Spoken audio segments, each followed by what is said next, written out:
Okay, so you're looking for a new power bank, but let's be real. The problem, it's not just about finding the power bank, it's about the entire mess that comes with finding a good one.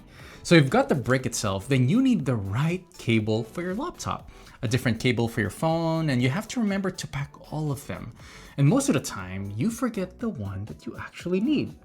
So Anker came out with this A1695 laptop power bank, and its main goal isn't just about the power that it needs to provide to your devices. It solves that exact problem of forgotten, tangled cables. It actually got two. That's the first one, that's the second one. Anyway, by the end of this video, I'll tell you exactly who this is for, and you'll know exactly who this isn't for, and whether its biggest feature, if it's a true game changer or a critical flaw. We're gonna cover the design and that pretty cool looking screen right there, and you're really gonna wanna stick around for the performance part and the real world use part of this review. One of them is amazing, and the other one, well, it comes with a pretty big asterisk. Stick with me, and I promise by the end, we're gonna answer the most important question. Is this thing actually worth your money? Because let's be honest, it's pretty pricey. The build and the design. So first things first, what's even this thing that I'm holding? The build is amazing. It's legit. It feels solid and super premium in the hand with a robust quality that doesn't really have any flex. I don't know, it's you've heard this multiple times. It's quite literally built like a tank. It feels like a hammer in your hand. I love it. It's an evolution of design from Anker's Prime series, but it's a bit softer, I guess, because it's a little bit less busy and the surfaces are less textured, which I think gives it a more modern, sophisticated look as well. But the first thing I noticed when I picked it up is the weight. This thing is dense, man. It looks small, but when you pick it up, it's pretty heavy. Officially, it's about 595 grams or 1.3 pounds. It's definitely weighty, it's definitely dense, it is thick, and it's not something you're gonna wanna be carrying around in your pocket just in case you're thinking about that. No, it's gonna be very impractical. It is designed to live inside your backpack or maybe your gear bag. But here's the paradox when it comes to its portability.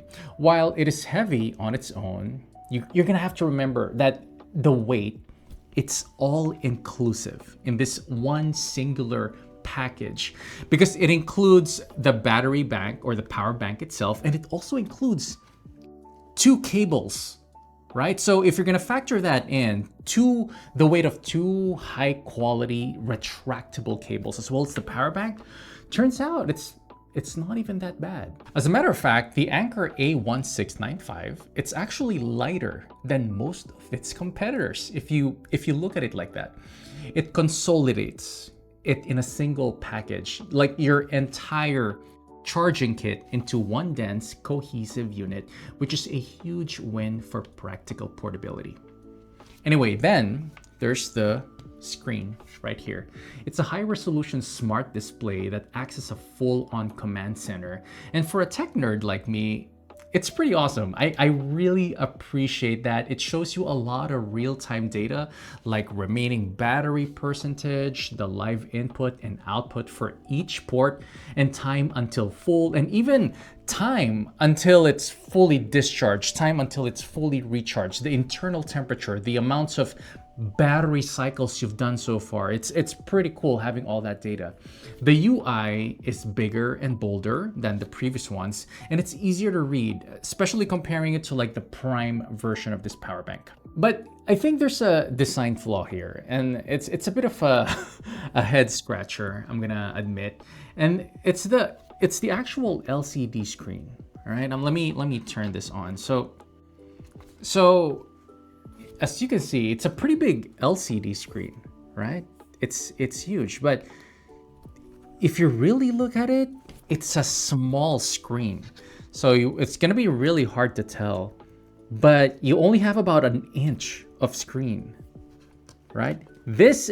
I was hoping that this is the entire screen, like this about 3.5, 4 inches right here, but no, the screen is just 1 inch. You see that circular diameter right there? That is all the screen that you get. I was faked. I was fooled into thinking that this is the entire screen. Nope, it is not the entire screen, unfortunately.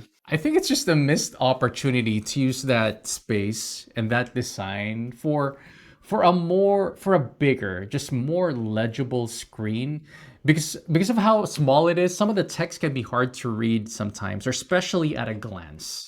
I even found myself mistaking a 10% charge level for 100%, which is something you could totally see happening, especially on a pinch. The main event, the cables. Okay, but the screen, the weight, that's not the real story here. The entire reason this product even exists is the integrated dual, that's how much it goes out, dual cable system. And these are not the cheap USB cables that you find on Amazon. These are proper 100-watt cables right here. Because if you've ever found yourself like using let's just say you bought a gadget, let's just say a fan online, and you try using the charge cable to charge your MacBook Pro, and the MacBook, it just doesn't charge as fast. It's because of the cable. And these cables are capable of charging up to 100 watts. So again, you've got these two cables. The first one is this flat rubberized cable that retracts smoothly right back into the body. It's pretty good. And the second one is this shorter braided nylon cable. It's USB-C as well. It's a dual purpose durable carry strap, which is a very clever piece of engineering. I actually really like it. And very importantly, crucially, these cables are bidirectional. All right, meaning you can use them to charge the device and you can use them to recharge the power bank itself, the same cables. The user experience here is just, it's just very convenient. The feeling of just grabbing this one brick and knowing that I'm good to go. No checking for cables, no untangling a mess from the bottom of my bag or looking for the right cable. It completely solves one of my most universal pain points with mobile tech. Okay, so the convenience is clearly top-notch, but none of that matters if the product is frustrating or unreliable to use in real world. And that brings us to the downsides, the compromises, and the quirks that I discovered. And unfortunately, there's a lot of them. This is the part of the review that will really determine if this is even a smart buy or a hard pass for you. My findings, the downsides, and the compromises. The first and most obvious concern for me, durability. Those integrated cables are the power bank's greatest strength, but they're also the single biggest potential weakness. Hear me out. It's a double-edged sword. If the normal cable frays or the connector snaps, you just toss it and buy a new one for a few bucks, or maybe upgrade it to a better one. Now, if one of these cables fail, you are left with a permanently attached useless appendage of an expensive power bank. Next up is the performance with an asterisk, right? It's advertised with a 100-watt max output and that it can deliver that, no problem, but only for a short burst. But under a heavy, sustained load, I found it's a different story. The A1695 is what I'd call a burst device, not a sustained device. In my testing, when powering a demanding laptop, the power bank throttles its output down to around 65 watts to manage heat, which confirms what other people have found online, because I actually researched about it. It's brilliant and it's amazing for giving your MacBook or your high-powered devices a super fast top-up or a super fast charge, but it is not the right tool if you expect it to continuously power a high-end gaming laptop while you are actually using it. It will not provide you the full 100 watts of power continuously. And that brings me to the other thing that I ran into as well, which I can only describe it as pickiness, and it's super frustrating and probably the reason why I cannot completely recommend it. So the safety features, they seem to be very aggressive on this particular one that I have. It's very picky. It's very particular about what it wants to work with or charge with. For example, I have this newer video light that accepts USB-C power.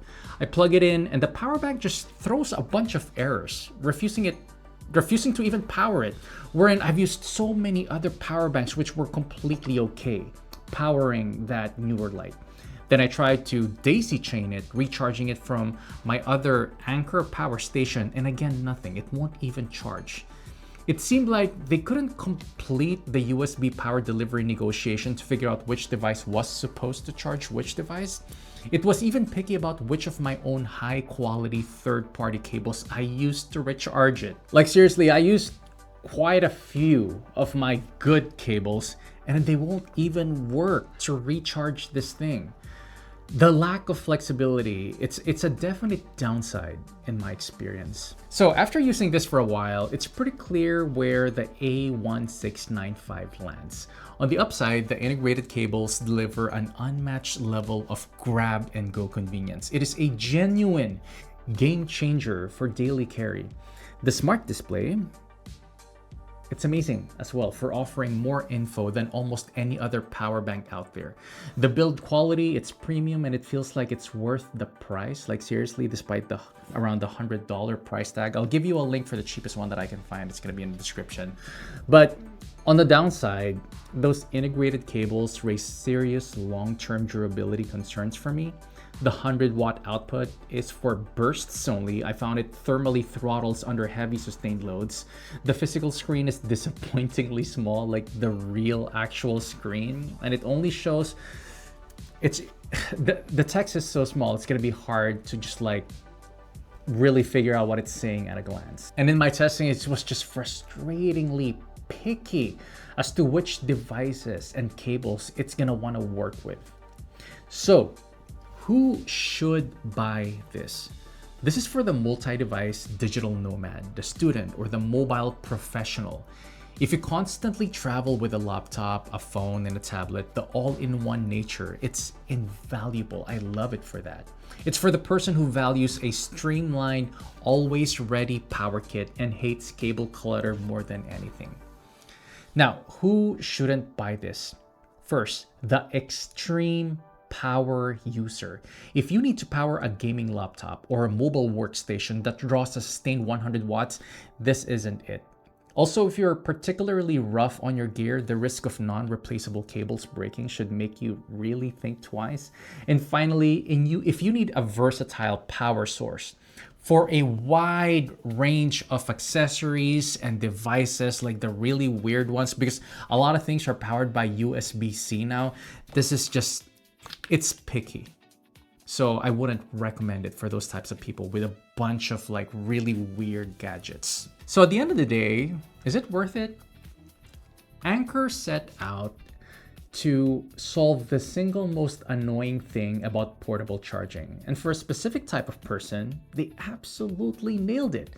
It's not the most powerful power bank out there, not even the most powerful one that Anker makes. And based on my experience, it is certainly not the most flexible or forgiving. But if you are that person who is constantly juggling a full suite of tech and you're willing to accept its trade-offs for the ultimate convenience of never having to pack a charging cable again, then yes, unequivocally, this is for you. This might just be the best power bank on the market for that. That's been it. I'll see you in the next one.